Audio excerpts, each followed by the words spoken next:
Bonjour, vous écoutez le podcast de Virage. On vous donne des pistes pour aller de l'avant et ça se fait parfois à contre-courant.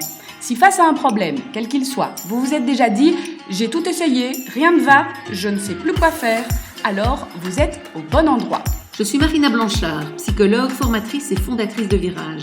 Mon école s'inscrit dans la lignée de celle de Palo Alto, c'est-à-dire de la thérapie brève. Et je suis Peggy Van Lierde, chef d'entreprise, journaliste et coach en développement personnel. Ensemble, nous vous proposons des réflexions pour avancer autrement. Nous vous proposons de revenir sur cette phrase qu'on entend tellement souvent en thérapie, en coaching, c'est « j'ai tout essayé ». Pour que mon enfant travaille, pour qu'il soit moins sur les écrans. J'ai tout essayé pour que mon mari range un peu dans la maison, ou j'ai tout essayé, je vis du harcèlement au travail, ou mon enfant vit du harcèlement à l'école. Et plein de choses ont été effectivement essayées, mais malheureusement ça ne marche pas. Oui, ça ne marche pas. Et s'ils viennent d'ailleurs nous consulter, c'est parce que ça ne marche pas. Et quelque part, on a un peu le dernier recours. Oui, parce qu'on se sent vraiment très démuni en fait quand on déploie énormément d'énergie pour faire quelque chose et de se dire ben voilà, j'essaye, je tente plein d'approches différentes pour effectivement que mon fils travaille, que mon manager me donne des infos ou que mon mari m'aide davantage dans les tâches ménagères, mais ça marche pas et au bout du compte on se retrouve en fait avec cette question ben maintenant je fais quoi? Parce que j'ai tout essayé et je bloque. Exactement, et c'est tout à fait ça, et c'est un peu ce qu'on va un peu vous expliquer aujourd'hui, c'est comment nous on fait quand on a quelqu'un qui vient avec toutes ces tentatives qui ont été mises en place et qui malheureusement n'ont pas fonctionné. Et qu'en plus on a quelqu'un qui est aussi prêt à nous écouter. Parce que si on n'a pas l'impression d'avoir tout essayé, pourquoi j'irais écouter un psy, un coach qui ne connaît pas plus ma vie que moi? J'essaye d'abord moi-même, et j'ai envie de dire, je vous encourage à essayer d'abord les choses qui vous viennent spontanément, avant d'aller chercher des solutions ailleurs, puisque normalement, on réalise que dans 90-90% des cas, ce qu'on met en place fonctionne en fait. Et donc, effectivement, c'est important de se faire confiance quand même avant d'aller consulter. Oui, et puis c'est vrai qu'effectivement, on a un rôle à jouer, on est acteur de sa vie et on est acteur de son changement, et c'est ça aussi que le coach, le thérapeute va pouvoir mettre en avant, voilà, parce qu'on essaye des choses, et donc c'est très bien, ça ne marche pas, mais il y a peut-être une autre approche. Et ça, c'est le nouveau regard, ça c'est le regard du coach, du thérapeute qui peut être apporté. C'est un peu comme quand on joue d'un instrument de musique, qu'on joue toujours la même partition, et qu'on va essayer une fois au piano, une fois au violon, et une fois à la guitare, mais qu'en fait, cette mélodie, on l'aime pas. Il faut peut-être changer de partition plutôt que de vouloir toujours changer d'instrument. Parce que cette mélodie, voilà, elle ne résonne pas, elle ne sonne pas, et peut-être qu'il est temps de changer de partition. Et ça, c'est le nouveau regard que nous, en tant que coach ou thérapeute, on va essayer d'apporter. Si on prend ce cas concret, par exemple, de la maman qui essaye que son fils travaille ou que son enfant travaille. Effectivement, si on prend ce cas-là, qu'est-ce qu'une maman essaye? Elle va d'abord essayer de lui expliquer que c'est important de travailler pour l'école, elle va se fâcher éventuellement, le punir, elle peut aussi lui promettre une récompense, voilà, une fois que tu as fait tes devoirs, tu auras le droit à 1 heure d'écran supplémentaire, je ne sais pas, enfin, voilà, il y a toutes sortes de possibilités de mobiliser les enfants. Et pour certains enfants, l'explication peut suffire, pour d'autres, la sanction va fonctionner. Et pour d'autres, malheureusement, effectivement, rien ne fonctionne. Et donc, les parents ont l'impression d'être un peu au bout de leur possible à eux. Et donc, effectivement, comme tu le disais très justement, quelque part, ils n'ont plus le recul pour trouver une autre manière de voir les choses. Et ils passent finalement toujours le même message à l'enfant. Et c'est un peu ça l'idée, nous, c'est d'aller voir comment on peut changer de message quand un message ne fonctionne pas. Parce que même si les comportements sont différents, sanctionner par exemple et promettre une récompense, les parents ont l'impression d'avoir tout essayé quand ils ont fait les deux, alors qu'en fait ils passent le même message qui est travail. Voilà. Travail. Et c'est ça effectivement le problème. Et quand on a le nez dedans, on ne se rend pas compte. Effectivement, la maman qui vient nous voir et qui nous dit d'un côté, j'ai essayé de le faire travailler, je lui ai donné un timing bien précis, entre 5 et 6, tu travailles. Ça ne marchait pas, du coup j'ai un peu lâché du lest, je dis ok tu peux travailler un peu plus tard le soir, mais ça ne marche pas non plus, alors hop je resserre la vis, et donc là je passe à une étape supérieure, j'ai dit si tu travailles pas, tu n'iras pas voir ton copain, tu n'iras pas au ciné, voilà le côté punition. Entre ces deux approches, on a vraiment l'impression fondamentalement comme maman de faire quelque chose de différent. Et effectivement, nous, notre travail, ça va être de se dire quel est le message envoyé par cette maman. Donc, comme tu l'as dit, c'est travail, tu dois travailler. Et donc, nous, on va se dire comment on peut envoyer un autre message, puisque quelque part, si on observe la situation avec un peu de recul, ce qu'on a comme sentiment, c'est que quand la maman dit travail, et même, j'ai presque envie de dire, plus elle va dire tu dois travailler, plus l'enfant se sent désinvesti ou déresponsabilisé vraiment de son travail. Il sait que maman sera derrière pour veiller à ce que le travail à un moment soit fait. Et finalement, du coup, j'ai envie de dire, c'est un peu peut-être fort de dire ça, mais lui il peut s'en fiche, puisque derrière il y a maman. Pour récupérer. Pour récupérer, pour quand même, à la limite même, enfin, on entend des parents qui disent, voilà, jusqu'à 11h du soir, finalement, je l'ai fait répéter son vocabulaire latin, ou voilà, j'ai fait des calculs avec lui, ou bien même voir, enfin voilà, j'ai entendu encore récemment, j'ai fait le travail pour lui. Oui, j'ai terminé sa présentation Voilà, pour qu'elle soit prête à temps. Oui. Exactement, parce que je sais bien qu'il ne va pas s'y mettre.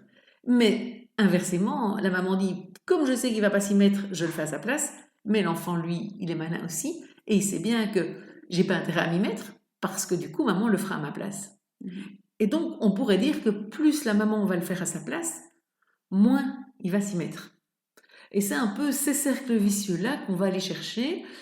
Et comme tu le disais, puisque c'est la maman qu'on a devant nous, on va essayer de voir comment la maman agit dans ce cercle vicieux, qu'est-ce qu'elle met dedans, qu'est-ce qu'elle injecte comme comportement qui fait que l'enfant peut se permettre de ne pas s'y mettre, de ne pas travailler. Et donc, si par exemple on repère que c'est effectivement parce qu'elle est toujours derrière et qu'elle assure le fait que ce soit fait, si c'est parce qu'elle fait à la place, si c'est parce que... Elle l'invite à travailler en permanence. Effectivement, une autre approche peut être tout à fait de dire, voilà, tu as décidé de ne pas travailler, je respecte ça, il va falloir assumer les conséquences derrière. Mais c'est lâcher du lest, prendre du recul par rapport à la situation, et évidemment, c'est pas évident du tout. Donc ça se travaille parce que changer comme ça du tout au tout et se dire, je laisse peut-être mon enfant aller au casse-pipe, c'est pas forcément évident à faire. Non, c'est d'ailleurs l'exemple qu'on a pris est un exemple intéressant parce qu'il parle à beaucoup de personnes. On s'est tous retrouvés une fois ou l'autre avec un enfant qui refusait de travailler. Mais c'est vrai que les parents, j'ai envie de dire, sont les personnes qui ont à la fois le plus envie que ça se passe bien et en même temps qui ont du mal à lâcher et à responsabiliser parfois leur enfant parce que ça fait peur et qu'on veut tellement son bien qu'on a envie quand même que le travail soit fait au final. Or, peut-être qu'en faisant ça, on va se retrouver finalement avec un enfant qui va pas s'y mettre tout de suite puisque lui va sans doute se dire, si je fais rien, maman va revenir à son ancien fonctionnement et donc va pallier, va faire à ma place.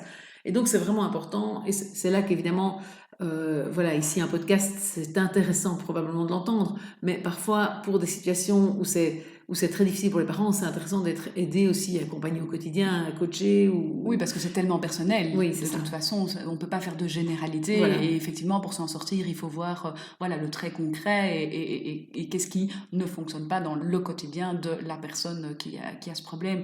On pourrait prendre aussi un autre exemple, problème en entreprise avec ton patron qui est peut-être super exigeant et à un moment donné, on se retrouve complètement perdu, noyé avec toutes ces exigences. Mais là aussi, on peut avoir le sentiment d'avoir tout fait, d'avoir continuellement répondu à toutes les exigences de ce patron. Plus je réponds à toutes ces exigences, plus il peut se permettre de m'en ajouter, de m'en mettre de nouvelles. Et finalement, parce que pour lui, ça devient normal que je sois un bon élève au travail, que du coup, il peut charger. Et plus j'accepte, plus il charge. Quelque part, c'est logique des deux points de vue.